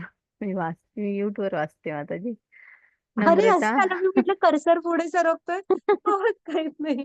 हरे हं. कृष्णा. नम्रता, सन्मान मिळाणे, समाधान मिळावे म्हणून चिंताग्रस्त होणे, अभिमान, आपण शरीर नाही हे समजून घेणे आणि म्हणून सन्मान आणि अनादर समान आहेत. अहिंसा, जोपर्यंत कोणी लोकांना आध्यात्मिक ज्ञानात उन्नत करत नाही, तोपर्यंत तो हिंसाचार करत असतो. असहिष्णुता, अपमान सहन करण्याचा सराव करावा. साधेपणा, इतके सरळ की तुम्ही शत्रूलाही सत्य उघड करू शकता. आध्यात्मिक गुरु स्वीकारणे, आचार्य उपासनम हे आवश्यक आहे. स्वच्छता, स्नान, बाह्य नाम जप अंतर्गत, आत्मनियंत्रण, आध्यात्मिक प्रगतीसाठी प्रतिकूल असे स्थिरता, आध्यात्मिक जीवनात प्रगती करण्याचा निर्धार, आत्मनियंत्रण, आध्यात्मिक प्रगतीसाठी प्रतिकूल असे नाकारा, इंद्रियांवर नियंत्रण ठेवा, इंद्रिय वस्तूंचा त्याग, अनावश्यक मागण्या पूर्ण न करणे, फक्त भक्ती सेवासाठी शरीर तंदुरुस्त ठेवण्याची इच्छा, खोट्या अहंकाराची अनुपस्थिती, मी हे शरीर आणि मन आहे हे नाकारून मी कृष्णाचा सेवक आहे हे मान्य करा, वाईटाची धारणा, जन्म मृत्यू जरा व्याधी दुःख दोन अनुचारण याविषयी योग्य प्रामाणिक परंपरेतील आध्यात्मिक गुरूंकडून नियमितपणे ऐका, भौतिक जीवनाचा तिरस्कार करा, अलिप्तता, आसक्ती, कृष्णासाठी सर्वस्वाचा त्याग करण्यास तयार राहा, पत्नी मुले कुटुंब इत्यादींशी कोणतेही बंधन नाही, पुत्र दरा गद्य दिनू, कृष्ण भावनाभावी जीवन जगता येत असल्यास चालेल, किंवा ज्या गोष्टींची प्रतिकूलता जाणवते त्या गोष्टींचा त्याग करा, अगदी चित्तवृत्ती, भौतिक नफा किंवा तोटा पाहून आनंदित किंवा दुःखी न होणे, अखंड भक्ती सेवा चालू ठेवणे, अखंड भक्ती सेवा, भक्तीच्या 9 प्रक्रियांमध्ये स्वतःला गुंतवून घेणे, निर्जन ठिकाणी राहण्याची आकांक्षा, भौतिकवादी लोकांमध्ये मिसळण्याची इच्छा नाही, भक्तांच्या सहवासात राहा, सामान्य लोकांपासून अलिप्तता, वरील प्रमाणे. हरे कृष्णा. हा वाचा पुढचं स्लाइड द्या माताजी. कृष्णा. 13.13 नेय म्हणजे काय याचे मी तुला आता वर्णन करून सांगतो, जे जाणल्याने तू अमृताचे आस्वादन करू शकशील. अनादि आणि माझ्या अधीन असणारे ब्रह्म हे भौतिक जगताचे कारणाच्या पलीकडे आहे. हरे कृष्णा. हरे कृष्ण. हा आता ज्ञेय सांगतायत. हे जाणल्यामुळे काय होणार, तर आपण अमृताचे आस्वादन करू शकशील. हा म्हणजे अनादि म्हणजे भगवंतांशी जोडलं जायला हवं आपण, तर ते आपल्याला अमृताचं आस्वादन करता येणार आहे. आणि हे सगळं आहे ना, हे भौतिक जगाच्या पलीकडचं आहे. हे सगळं आध्यात्मिक आहे. जसं आता मी सांगितलं, हे जे मंत्र आहेत, हे शब्द हे आध्यात्मिक जगतातून आलेले आहेत, ही भौतिक वाणी नाही. तसेच हे जे आनंद आहेत ना मिळणारे ह्या ज्ञानापासून, तेच आपण अमृताचं आस्वादन करू शकतो. हा बघूया आपण, थांबा आता. माताजी पुढची स्लाइड घ्या. हरे कृष्णा. सर्व इंद्रिया गुणाभास सर्वेंद्रिया विवर्जितम आसक्तम सर्वभूचैव निर्गुण गुण गुण भक्त परमात्मा हा सर्व इंद्रियांचे मूळ उगमस्थान आहे, पण तरीही तो इंद्रियारहित आहे. तो सर्व जीवांचा पालन करता असला तरी अनासक्तच आहे. तो प्राकृतिक गुणाच्या पलीकडे आहे आणि त्याचबरोबर सर्व प्राकृतिक गुणांचा स्वामी आहे. हरे कृष्णा. हे ज्ञान आपण घ्यायला पाहिजे की मी शरीर नाही, मी आत्मा आहे. हा आणि आत्म्याच्या स्तरावरून, आणि आपण आत्मा येतो कुठून, तर आपण परमात्मा हा मूळ उगमस्थान आहे. हा आणि इथं कृष्णांना इंद्रिय रहित का म्हटलंय? आधी एकतर ऋषिकेश म्हणजे इंद्रियांचे स्वामी कृष्ण आहेत, मग ते इंद्रिय रहित आहेत म्हणजे काय आहे? तर आपल्यासारखं आहे का? तर त्यांची इंद्रिय तशी नाहीये. हा त्यांची इंद्रिय ही दिव्य आहेत. आपली भौतिक इंद्रिय आहेत, एका मर्यादित आहेत. हा एका मर्यादापर्यंतच बघू शकतो, मर्यादेपर्यंतच ऐकू शकतो, तसं नाहीये. त्यांची दिव्य आहे. ते कसं आहे, अकिंचन भेदाभेद तत्व सांगितलेलं ना, तसं आहे. आणि एका इंद्रियाने आपण सगळं करू नाही शकत. आपण डोळ्यांनी जेवू नाही शकत, कानानी पाहू नाही शकत, तसं नाही. त्यांच्या कुठल्याही इंद्रिय बाकीच्या इंद्रियांचं कार्य करू शकतात, असे ते दिव्य इंद्रिय आहेत. म्हणजे आपण नैवेद्य भगवंतांसमोर जेव्हा अर्पण करतो, तेव्हा ते त्याच्यावर दृष्टी टाकतात आणि ग्रहण करतात आणि प्रसाद म्हणून आपल्याला आणि देतात. आपण फक्त दृष्टी टाकून जेवू शकतो का? नाही जेवू शकत, पण ते करतात. अशी जी त्यांची इंद्रिय आहेत ना, ही दिव्य आहेत, आपल्यासारखी भौतिक नाहीत. म्हणून ते तिथे म्हटलेलं आहे की ते इंद्रियांचे मूळ उगम आहेत, पण इंद्रिय रहित आहेत. हा तो सर्व जीवांचा पालन करता असला तरी अनासक्त आहे. आपण बघितलेलं त्यांच्याकडे परम वैराग्य आहे. एवढं सगळं आपल्यासाठी करून आपल्याकडून त्यांची काही अशी हे नसते अपेक्षा. अनासक्त आहेत, परम वैराग्य आहे. प्राकृतिक गुणांच्या पलीकडे आहेत, म्हणजे सत्व, रज आणि तम ह्याच्या पलीकडे आहेत ते. आणि ह्या गुणांचे स्वामी आहेत. ही माया जी असते ही त्यांच्या अंडर असते. पण ह्या गुणांनी ते बद्ध होत नाहीत. माया त्यांच्या काय अध्यक्षतेखाली काम करते. ओके. हा घ्या मातांची हे पुढची स्लाइड.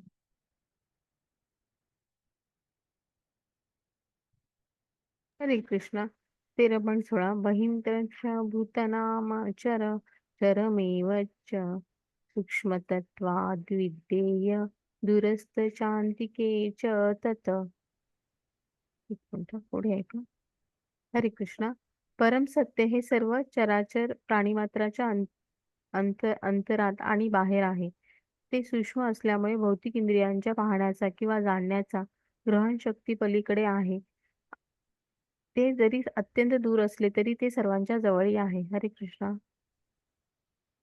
तर कृष्ण कसे आहेत बघा, परम सत्य हे चराचर प्राणीमात्रांच्या आतही आहेत आणि बाहेरही आहेत. हृदयातच आहेत ते आपल्या. त्याची पुढची स्लाइड घ्या. पुढची नाही, हा हा ही. तर ते आत पण आहेत, बाहेरही आहेत. भौतिक इंद्रियांच्या पाहण्याच्या किंवा जाणण्याच्या ग्रहणशक्ती पलीकडे आहेत, कारण ते दिव्य आहेत. आपली इंद्रिय भौतिक आहेत.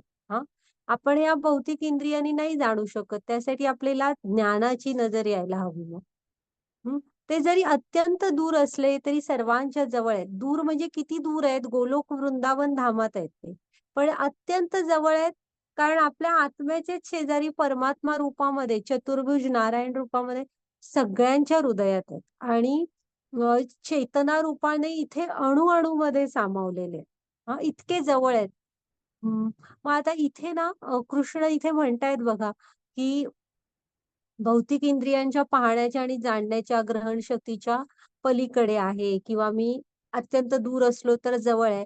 तर इथे शेजारी ना परीक्षित महाराज दाखवलेले आहेत. म्हणजे त्यांच्या माता असतात उत्तरा, त्यांच्या गर्भावर अश्वत्थामा हे सोडतो ब्रह्मास्त्र.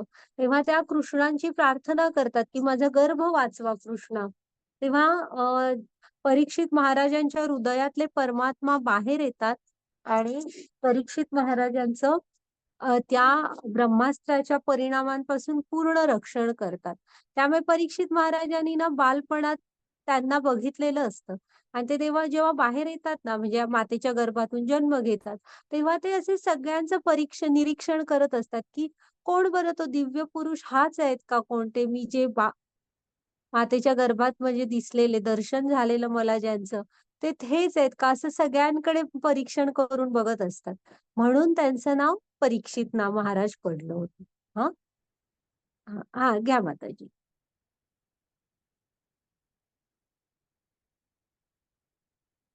हरे कृष्णा. 13.18 सर्व प्रकाशमान वस्तूमधील प्रकाशाचे उगम तो आहे. तो भौतिक अंतराच्या अतीत आहे आणि अव्यक्त आहे. तो ज्ञान आहे, तो स्नेह आहे आणि ज्ञानाचे ध्येय आहे. तो सर्वांच्या हृदयात स्थित आहे. हरे कृष्णा. आता ना इथे आपण म्हणतो सर्व प्रकाशमान वस्तूंमधल्या प्रकाशाचे ते उगम आहे. आता आपण जनरली काय म्हणतो, सूर्य आपल्याला प्रकाश देतो आणि सूर्यावरती हायड्रोजन आणि हेलियम ह्यांच्या हे असतात, म्हणजे रासायनिक क्रिया होऊन हे उष्णता आणि प्रकाश बाहेर पडतो असं आपण म्हणतो, सायन्स असं सांगतो. पण एखादी रासायनिक प्रक्रिया का सुरू झाली, ती ट्रिगर तर व्हावी लागते, ती सुरू पण का झाली? त्यात ह्या सगळ्याचं मूळ कारण कृष्ण आहे. त्यामुळे सर्व प्रकाशमान वस्तूंमधले प्रकाशाचं उगम ते आहे. आणि ते ह्या आपल्या भौतिक अंधाराच्या म्हणजे भौतिक जगताच्या पलीकडे आहेत. दिव्य आहेत ते आध्यात्मिक आहेत. आणि हे ते म्हणजे जे ज्ञान आहे ते तेच आहे, ज्ञेय पण तेच आहेत आणि ज्ञानाच्या ध्येय पण कृष्णच आहे. आणि ते सगळ्यांच्या हृदयामध्ये स्थित आहे. हा लांब कुठे शोधायचं नाहीये. घ्या माताजी पुढची स्लाइड.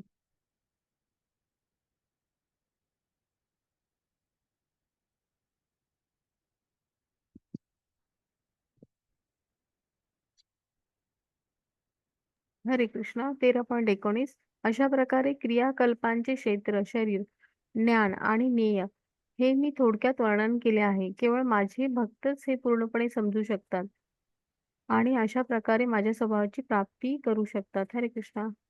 हरे कृष्ण. तर कृष्ण काय सांगतात, आता आपण क्षेत्र म्हणजे काय, तर शरीर हे आपल्याला कळलं. ज्ञान काय आहे, तर मी शरीर नाही आत्मा आहे हे कळणं, हे ज्ञान आहे. हा, पुन्हा ज्ञानाचं ज्ञेय काय आहे, तर तुम्ही आत्म्याला कृष्णांशी जोडलं जाणं भक्ती सेवेद्वारे, हे आपलं ज्ञेय आहे. हा, तर हे ज्ञानाचं तुमच्या ध्येय असायला पाहिजे, हेही कळलं. तर कृष्ण सांगतात हे फक्त कृष्णांच्या भक्तांना कळणार, बाकीचे हे पूर्णपणे समजू नाही शकत. आणि जे समजू शकतात जेव्हा भक्त हे, तेव्हाच ते कृष्णांची प्राप्ती करू शकतात. हा, तर इथे जे शेजारी चित्र आहे ना, त्यात दोन पक्षी दाखवलेत. एक पक्षी वर मान असणार आहे, ज्याच्यामध्ये कृष्ण दाखवलेत. तो फक्त बघतोय बघा खालच्या पक्षाकडे. आणि एक पक्षी मान खाली घालून एक फळ खातोय. तो आपण आहोत. हा, आणि आपण हा आपण जीवात्मा, हे आपण आहे. आपण काय करत असतो, आपलं लक्ष फक्त ह्या इंद्रिय विषयांकडे असतं. हे फळ खाऊ की ते फळ खाऊ, मग त्याची ती बाजू चांगली आहे पिकलेली, त्याची ती बाजू खातो, मग उडतो, दुसरे खातो, मग दुसरं खाऊन पण तिसऱ्या झाडावर जातो, असं. हा, मग कृष्ण लक्ष ठेवून असतात, परमात्मा हृदयातच आहे, त्यांचं लक्ष असतं की हा कधीतरी ह्या इंद्रिय विषयांमधनं डोकं बाजूला कळेल आणि फक्त असा एक मान वर करून माझ्याकडे बघेल. हा, जर का आपण त्यांच्याकडे बघू शकलो, तर आहे ना, कृष्ण आपल्या म्हणजे आपण कृष्णांच्या ती जोडून घेऊ शकलो, तर आपण कृष्णांची प्राप्ती करू शकतो. पण त्यासाठी ह्या इंद्रिय विषयांमधून जरासं वर बघायची गरज आहे. शेजारीच हृदयात परमात्मा आहे, त्यांच्या हाताकडे हात असा पुढे करायची गरज आहे. हा, नाहीतर आपण त्यांना फसवू मात्र शकत नाही. ते बघा, त्यांचं सगळ्यावर लक्ष असतं आपलं, निरीक्षण करत असतात की हे कधीतरी बाबा हा ज्यासाठी मनुष्य शरीर मिळालंय त्याच्यासाठी ह्याचा वापर करेल, कधीतरी माझ्याकडे बघेल. हा, घ्या माताजी पुढची स्लाइड.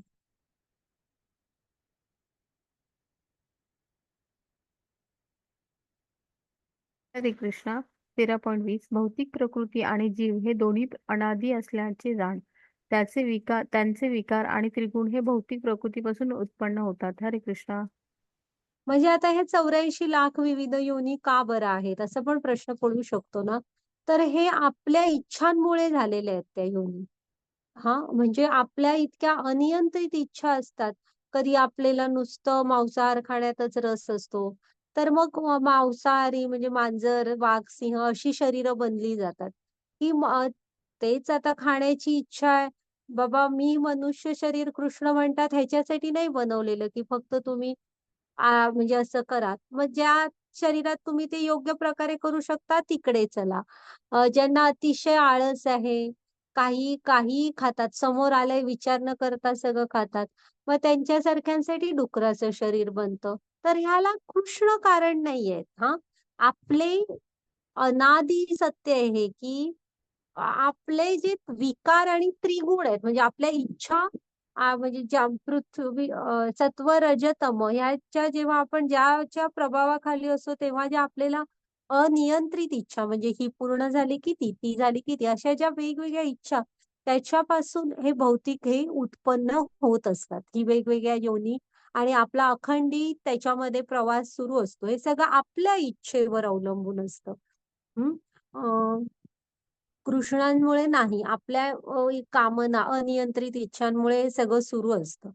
ओके, घ्या माताजी पुढची स्लाइड.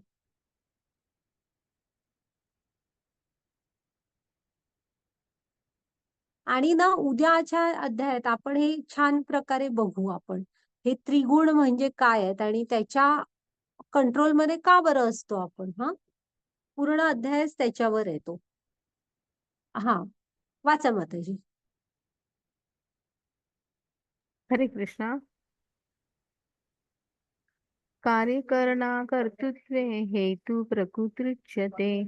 पुरुष सुख दुःखाना भोक्तृत्वे हेतुरुच्यते. प्रकृती ही सर्व भौतिक कार्यकारणांना कारणीभूत असल्याचे म्हटले जाते. तर जीवया संसारातील विविध सुख-दुःखांच्या उपभोगास कारणीभूत असल्याचे म्हटले जाते. हरे कृष्ण. बघा, भौतिक प्रकृती ही सर्व कार्यकारणांना कारणीभूत आहे. आता हे जे आहे ना, हे सगळं आपण उद्याच्या अध्यायात तुम्हाला कळेल, की कसं आपण तिच्या प्रभावाखाली असतो आणि तेव्हा जशी आपली कार्य असतात, तसं आपलं पुढचं शरीर बनत असतं. आत्ताच तेच सांगत होते ना, की जशा तुमच्या इच्छा, खूप मांसाहार करायचा आहे, तर कृष्ण म्हणतो, हे मनुष्य शरीर त्याच्यासाठी नाही दिलेलं, ते कृष्णांशी जोडून घेण्यासाठी दिलेलं आहे, भक्ती सेवेद्वारे. जर का हेच करायचंय, तर मग हिंस्र प्राण्यांचे शरीर. तुम्ही अजिबात स्वच्छता ठेवत नाही, विचार न करता नुसतं खाताय, खाण्याच्या लायकीचं आहे का हेही बघत नाही, तर मग डुकराचे शरीर असं. हां. आणि ह्याला आपण कारणीभूत आहोत. आता इथे म्हटलंय बघा, जीवनाच्या संसारातील विविध सुख-दुःखांच्या उपभोगास जीवच कारणीभूत असल्याचं इथे म्हटलंय हां. का बरं म्हटलंय? आता आपण कधी-कधी म्हणतो ना, हा तर माणूस एवढा चांगला आहे आणि ह्याच्या जीवनात एवढी का दुःख येतायत? हां, किंवा भलाई का तो जमाना ही नहीं रहा वगैरे असं नाहीये. हे कर्मांचं गणित आहे ना, हे खूप गुंतागुंतीचं आहे ना, कृष्णानेच सांगितलंय. ते समजण्यास अत्यंत कठीण आहे. आता तुम्ही एक पिक्चर बघताय सुरुवातीपासून. आणि बघताय एक व्हिलन होता, जो सामान्य लोकांना प्रचंड त्रास देत होता. हां. आणि मग नंतर हिरो येतो, त्याच्याशी भांडतो, त्याला धोपटत वगैरे असतो, मारून काढत असतो. नेमकं त्याच वेळेस तुमची मैत्रीण आली पिक्चर बघायला तुमच्या शेजारी बसली. तर तिला काय वाटू शकेल, की बापरे! हा कोण आलाय माणूस आणि एका माणसाला धरून एवढं मारतोय, एवढं मारतोय. तर तिने आहे ना, तो प्रेझेंट म्हणजे आत्ताचा तो फक्त एक सीन बघून ती निर्मत बनवते स्वतःच, की हा जो मारतोय तो दुष्ट आहे आणि जो मार खातोय तो खूप साधा असा काहीतरी आहे. पण तुम्ही आधीपासून बघताय त्यामुळे तुम्हाला माहित आहे, की त्याने सामान्य लोकांना किती त्रास दिलाय, बाकीच्यांना मारलं होतं, लुबाडलं होतं आणि आता हिरो करतोय हे योग्य करतोय, असं हे तुम्ही म्हणताय. त्यामुळे आपण आहे ना, आत्ताचं जे प्रेझेंट मधलं तत्कालीन बघून असं म्हणू नाही शकत, की असं का होतंय? हे कधीचं काय, कधीची कर्मफळं कधी येत असतील हे कोणी नाही सांगू शकत. हां. आणि ह्याला कारण कधी ना कधीची तरी आपली कर्मच असतात, जे आपल्या वाट्याला येत असतं. ओके. तर त्याच्यासाठी स्थितप्रज्ञ राहायला शिकायचं थोडंसं. येऊन जाऊन असतात सुख-दुःख हां. ओके. माताजी घ्या पुढची स्लाईड. पण त्यासाठी ना कधीही जीवनात लक्षात ठेवा, स्वतःच्या जीवनात येणाऱ्या दुःखांसाठी असं दुसऱ्यांना ब्लेम करू नका कधी. म्हणजे तुझ्यामुळे झालं असं नका करू. जे व्हायचं असतं होतच असतं. त्यातनं बाहेर पडायचं बघायचं. हं. हरे कृष्ण. एक भक्त असतात ते तसे नाही करत कधी. हां, हरे माताजी वाचा तुम्ही. ते ट्रान्सलेशन आपण जरी पाहूया. वाचलं याप्रमाणे जीवात्मा प्रकृतीच्या त्रिगुणांचा भोग करीत भौतिक प्रकृतीमध्ये जीवन व्यतीत करतो. भौतिक प्रकृतीशी संग केल्यामुळे असे घडते. याप्रमाणे त्याला विविध योनींमध्ये बरे वाईट प्राप्त होते. हरे कृष्ण. आहे. आता तेच सांगितलं, की आपला जो जीवात्मा आहे ना, त्याने केलेल्या म्हणजे आपला जीवात्मा म्हणजे आपण जो कर्म केलंय, त्याप्रमाणे आपल्याला ही सगळी सुख-दुःख येत असतात. त्यासाठी कधी दुसऱ्याला जबाबदार धरू नका. हां. आणि कसं आहे, जेव्हा ह्याही स्टेजमध्ये एखाद्या मनुष्य शरीरामध्ये जरी त्रास वगैरे येत असले, पण तरी पण कुठून तरी म्हणजे एकतर कृष्णाच्या कृपेने गुरु भेटतात किंवा गुरूंच्या कृपेने कृष्ण भेटतात. तर कधी गुरु आले आणि आपण भक्तीमध्ये जोडलो गेलो, तर ह्याही कर्मफळांचा आपल्यावरचा प्रभाव निघून जातो. पण त्यासाठी कधी दुसऱ्यांना दोषी धरू नका स्वतःच्या सुख-दुःखांसाठी हां. हां, घ्या माताजी पुढची स्लाईड. हरे कृष्ण. तरी या शरीरात आणखी एक आहे दिव्य भोगता, जो भगवान सर्वोच्च मालक, जो देखरेख करणारा, परवानगी देणारा म्हणून अस्तित्वात आहे, जो परमात्मा म्हणून ओळखला जातो. हरे कृष्ण. हां. मग प्रत्येकाच्या शरीरात परम क्षेत्रज्ञ कोण आहेत? कृष्ण आहेत. ते प्रत्येकाच्या शरीरात चतुर्भुज नारायण रूपात हजर असतात. हां. तर आपण आहे ना म्हणजे एक आपण आपलं शरीर हां, हे कारण आहे, की आपण जे काय करतो. मग दुसरी प्रकृतीच्या प्रभावाखाली करतो. पण म्हणजे परवानगी देणारा कोण आहे? कृष्ण आहेत, परमात्मा. त्यांनी परवानगी दिल्याशिवाय आपण कुठलंही काम करू शकत नाही. 18व्या अध्यायात हे खूप डिटेल आहे, की जरी तुमचं शरीर आहे, तुम्ही म्हणजे ज्या प्रकृतीच्या प्रभावाखाली आहात, त्याखाली तुम्ही कार्य करताय. तरी पण अनुमती देणारे कृष्ण आहेत आणि त्यांनी अनुमती दिल्याशिवाय आपण गवताची काडी पण हलवू नाही शकत. मग ते कसं आहे, ते तुमच्यामध्ये इंटरफिअर मात्र करत नाहीत. जे स्वातंत्र्य दिलेलं आहे तुम्हाला, त्याच्यामध्ये कधी ढवळाढवळ करत नाहीत. हां. म्हणजे शेवटी त्यांनी म्हटलेलं आहे ना, ज्याचे त्याच्या हाती आहे कर्तव्याचे माप. पण त्यांची अनुमती असावी लागते. घ्या माताजी पुढची स्लाईड. 18व्या अध्यायात डिटेलमध्ये येणार आहे. हा जो आहे हे सांगितलेलं, की कशी त्यांची अनुमती असल्याशिवाय इथं काही होत नाही. घ्या माताजी पुढची स्लाईड.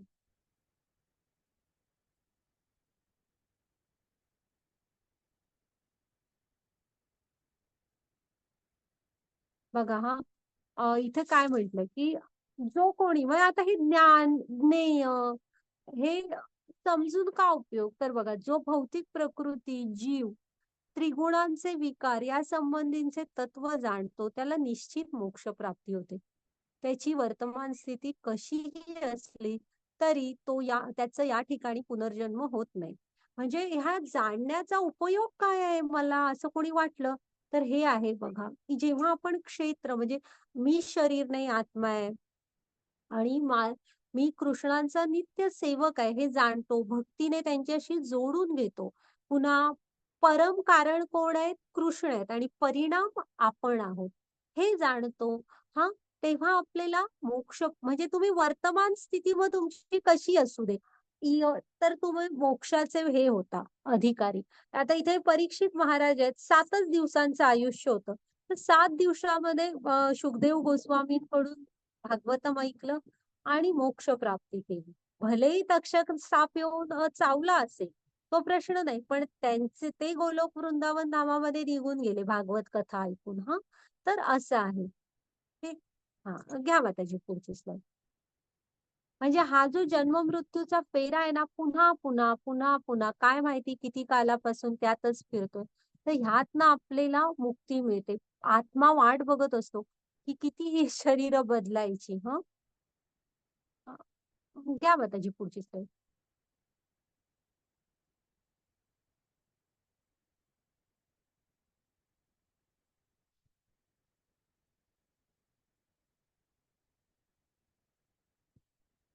काहींना ध्यानाद्वारे, काहींना ज्ञानाच्या अनुशीलनाद्वारे, तर काहींना निष्काम कर्माद्वारे परमात्म्याचा साक्षात्कार होतो.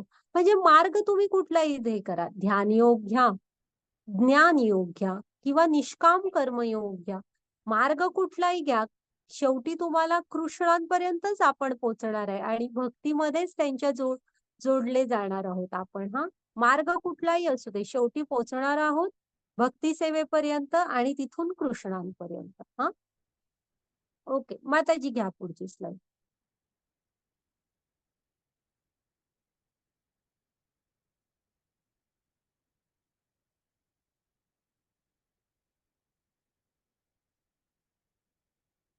आणि मग बघा पुन्हा असे काही लोक आहेत जे आध्यात्मिक ज्ञानात परिचित नसले तरी इतरांकडून ऐकून परमपुरुषाची पूजा करू लागतात.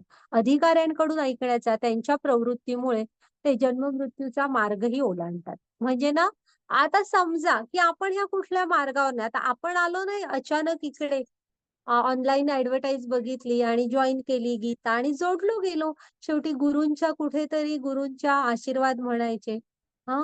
ज्यांनी आपल्यासाठी म्हणजे गुरूंचं हृदय हे खूप हे असतं शुद्ध, त्यांना सगळ्यांविषयी तळमळ असते. तर अशा कुठल्या कारणामुळे आपण वरिष्ठांकडून म्हणजे अ, अधिकारी व्यक्तींकडून भगवंतांविषयी ऐकतो आणि कृष्णांशी जोडले जातो. तर ते सुद्धा कृष्ण किती हे आहे बघा हे म्हणजे कुणालाच इथे बंधन नाहीये. तुम्ही भक्तीमध्ये कोणही स्वतःला जोडून घेऊ शकतं. असे जरी आलात अधिकारी पुरुषांकडून ऐकून, तरीही तुम्हाला फळ तेच मिळणार आहे. त्याच्यामध्ये काही फरक नाही पडणार आहे हां. ठीक माताजी. घ्या माताजी पुढची स्लाईड. हे कपिल मुनी आणि त्यांच्या आई आहेत माता देवहूती.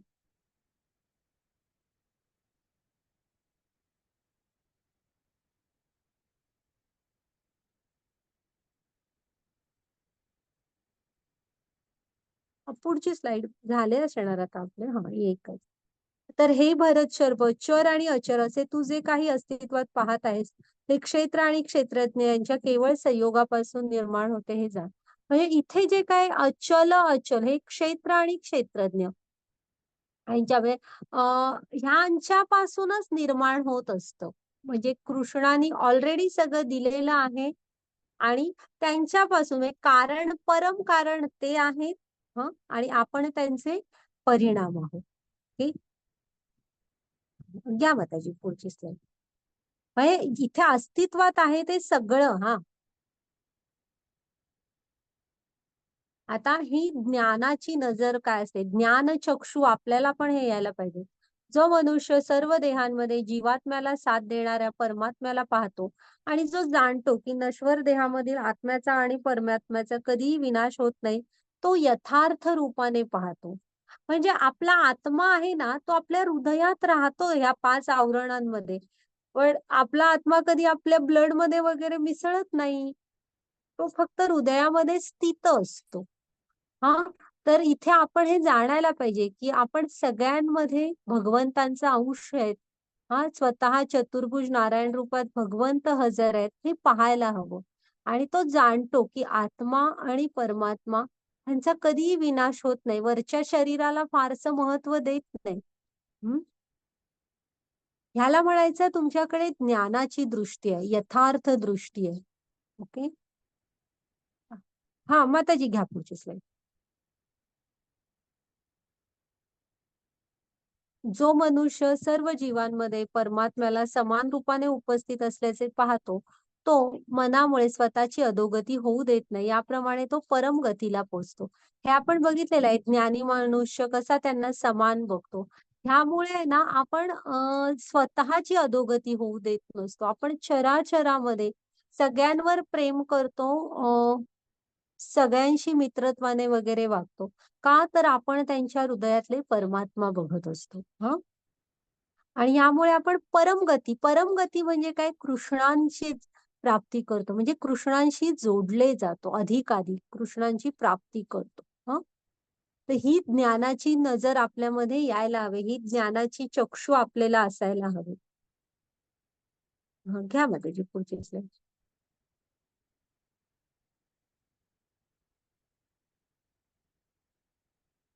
भौतिक प्रकृतीने निर्माण झालेल्या शरीराद्वारे सर्व क्रिया केल्या जातात आणि स्वतः काही करत नाही हे जो पाहतो तो प्रत्यक्ष पाहतो.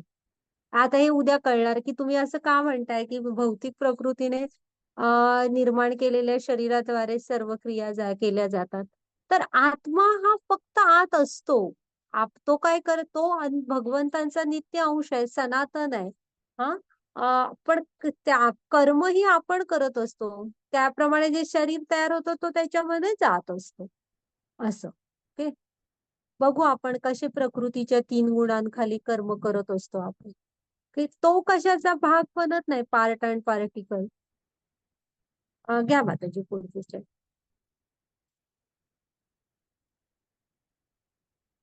तो बघा कसा असतो. आकाश त्याच्या सूक्ष्म स्वरूपामुळे सर्वव्यापी असूनही कोणत्याही गोष्टीत मिसळत नाही. त्याप्रमाणे ब्रह्मदृष्टीत स्थित असलेला आत्मा त्या शरीरात असलेला असला तरी तो शरीरात मिसळत नाही. हा, इथे उदाहरण दिलंय बघा की आपला आत्मा आपल्या शरीरात कधी मिसळत नाही. आता आकाश सगळीकडे दिसतं आपल्याला, पण कधी कशामध्ये मिसळतं का? तसंच आत्मा पण आपल्या शरीरातल्या कशामध्येही मिसळत नाही. घ्या माताजी पुढची स्लाइड.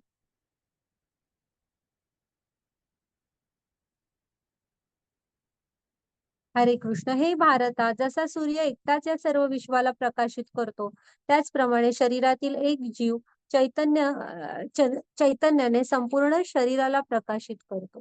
म्हणजे आपल्या आत्म्यामुळे आपलं शरीर चैतन्यमय असतं. जेव्हा आत्मा निघून जातो, दुसऱ्या अध्यायात बघितलेलं ना, तेव्हा आत्मा निघून गेला की ते शरीर प्रेत समजलं जातं. आणि म्हणजे तोच चैतन्याने प्रकाशित करत असतो आपल्याला. आणि जेव्हा आत्मा ठरवतो की आता हे शरीर आपल्या कामाचं नाही राहिलं, म्हणजे वयस्क झालं, तेव्हा एक एक एक एक आपले ऑर्गन पण काम करायचे बंद होत जातात. मग हळूहळू आत्मा ते शरीर सोडून जातो.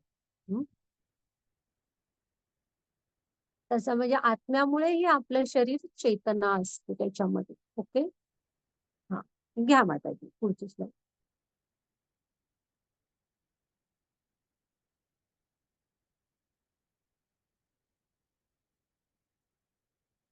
जे ज्ञानाच्या चक्षुने क्षेत्र आणि क्षेत्रज्ञ यांच्यातील फरक पाहतात, भौतिक प्रकृतीच्या बंधनातून मुक्तीची प्रक्रिया देखील समजू शकतात, ते परमध्येयापर्यंत पोहोचतात. हं? म्हणजे आपल्याला आता जे बघितलं ती ज्ञानाची चक्षु, ज्ञानाची नजर आपल्यामध्ये यायला पाहिजे आणि आपण शरीर आणि आत्मा ह्यातला फरक समजायला पाहिजे. आणि हा आपल्या ज्ञानाचं ध्येय काय असायला हवं तर कृष्ण. हा, जे तर आहे ना आपण आपल्या परम ध्येयापर्यंत पोहोचू शकतो. ओके. घ्या माताजी पुढची slide. तर आपण आता काय काय बघितलं आज. थांबा हा माताजी, तुम्ही जाणार असला तर रेकॉर्डिंग स्टॉप करा आणि तुम्ही हे करा, लिव्ह करा काय. तर आपण आता आज काय काय बघितलं बघा. अर्जुनाचे 6 प्रश्न होते, त्यांची